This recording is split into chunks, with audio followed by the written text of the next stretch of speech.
Siang Kang Doni minta tanggapannya terkait tentang yang lagi viral kejadian Hogi yang di Jogja dari Ya, segi ya. pandangan hukum tentang hal itu seperti apa melihatnya? Ya, pertama-tama saya turut prihatin ya atas kejadian tersebut terhadap Hogi ini. Tentunya kenapa prihatin, Hogi itu kan sebenarnya sedang membela harkat dan martabat keluarganya. Kenapa?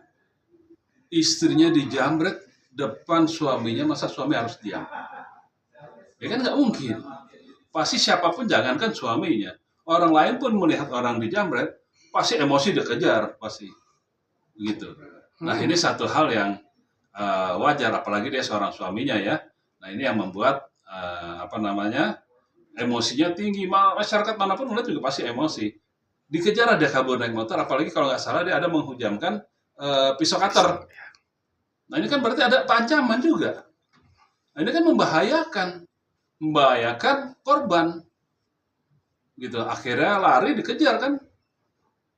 Dikejar sampai bagaimana akhirnya bukan ditabrak ya. Kalau penyidik pakai pasal kecelakaan lalu lintas, kelalaian berlalu lintas, lah sebabnya apa? Ada sebab, ada akibat nih. Ada, kalau dianggap kecelakaan, bukan ditabrak. Ya, Hogi, terdakwa Hogi, tersangka Hogi itu kan nggak nabrak, begitu. Dia nguber, mungkin karena panik, oleng, motornya oleng hingga nabrak tembok, meninggal dunia. Nah, terus yang disalahkan siapa? Nggak bisa, kalau pandangan saya, nggak mungkin Hogi itu disalahkan, dipidana dengan undang-undang lalu lintas. Undang-undang lalu lintas juga, apa yang dilanggar Hogi? Menyebabkan orang lain meninggal. Karena apa? Ditabrak? Enggak. Nah, jadi ini penerapan pasalnya saya rasa yang teman-teman penyidik di Polres Sleman yang kurang pas gitu ya.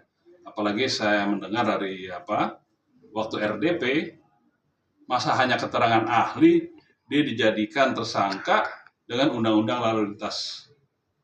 Nah, kita lihat ada kecelakaan lalu lintas, penyebabnya apa? Nah, ini yang teman-teman mungkin dia pikir di daerah mungkin nggak bunyi lah. Sekarang kan dunia ini udah berbeda, ya kan? Medsos itu kan penting. Medsos sudah menyebar sampai ke pelosok-pelosok daerah. Jadi nggak bisa, apapun nggak ada yang bisa disembunyikan. Kita tahu, Kapolri jelas itu, polisi presisi profesional, ya kan?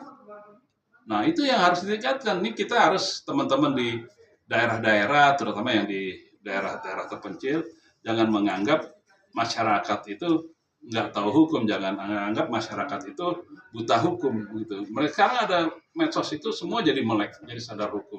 Nah, ini mudah-mudahan tidak terulang lagi ini kejadian seperti ini. Mudah-mudahan benar-benar polisi yang presisi, polisi yang profesional untuk rakyat Indonesia.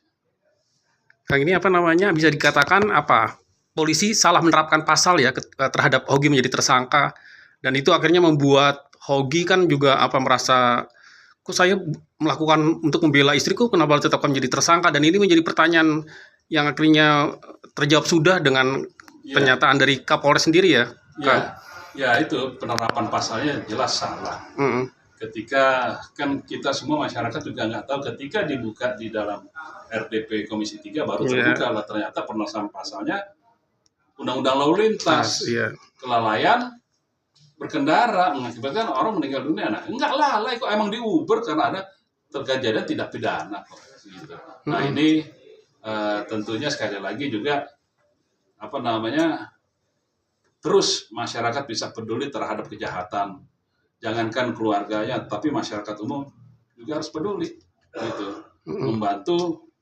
Jadi juga jangan takut membela harkat dan martabat keluarga, jangan takut membela kebenaran, gitu. Walaupun kemarin jadi tersangka, akhirnya karena medsos juga semua jadi selesai. Terima kasih juga, itu ada perhatian untuk Komisi 3 itu ya. Akhirnya masalah ini jadi selesai, jadi SP3, Hogi bebas. Tanggapan tentang Kejaksaan Negeri juga yang Sleman gimana, tentang yang juga akhirnya ikut menjadi dipersalahkan ketika RDPU kemarin dengan Kapolres? Kan gini, JPU itu kan menerima berkas dari penyidik. dari penyidikan dianggap sudah lengkap ya JPU terima aja. Hmm. Nah, apakah kronologis penjambretan awalnya itu masuk apa enggak dalam berkas, saya juga belum baca nih. Hmm. Kalau memang nggak masuk, kemungkinan jaksa nggak baca di situ. Tapi kalau masuk, tidak teliti juga kejaksaannya itu. Hmm. Begitu. Hmm. Kang, ini juga ada tanggapan juga, wah kalau begitu kita sebagai maling ini juga yang merasa dilindungi ya dengan ada undang-undang ini, dan akhirnya bisa menuntut kepada orang yang ingin menolong tapi akhirnya ditetapkan menjadi tersangka. Jadi ini menjadi apa, blunder juga nggak ketika ketika maling akhirnya dibela dengan adanya tersangka, dengan adanya kasus ini? Ya, ini kan menjadi presiden buruk. Makanya tadi saya sampaikan, akhirnya nanti kalau ini berjalan terus sampai proses persidangan, sampai dipidana, diputus bersalah, ini kan masyarakat akhirnya acuh. Ada kejahatan, ya udah diem daripada kita dipidana. Nah, ini yang menjadi contoh tidak baik. Makanya sekali lagi, memang no viral no justice. Jadi memang harus viral dulu baru ada keadilan di situ.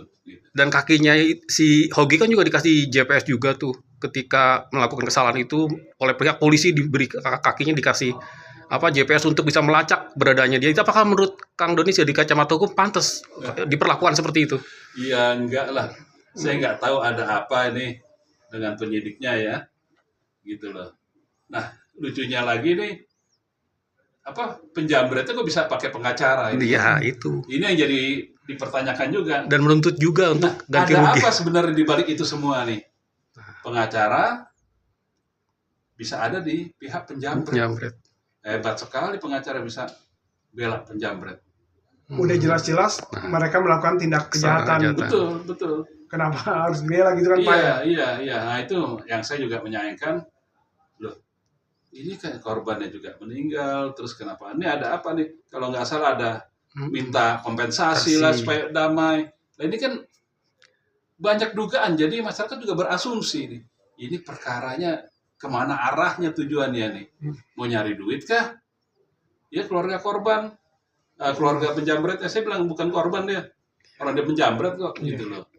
Apakah mau kemana larinya? Nah, ini yang harus kita lebih telaah lebih jauh lagi. Oke, terakhir mungkin pesan moral dan penegakan hukum seperti apa kedepannya terkait kasusnya yang terjadi dengan Hogi ini sendiri, Kang? Ya, tentunya sesuai pesan Kapolri, jadilah polisi yang baik, jadilah Polri presisi.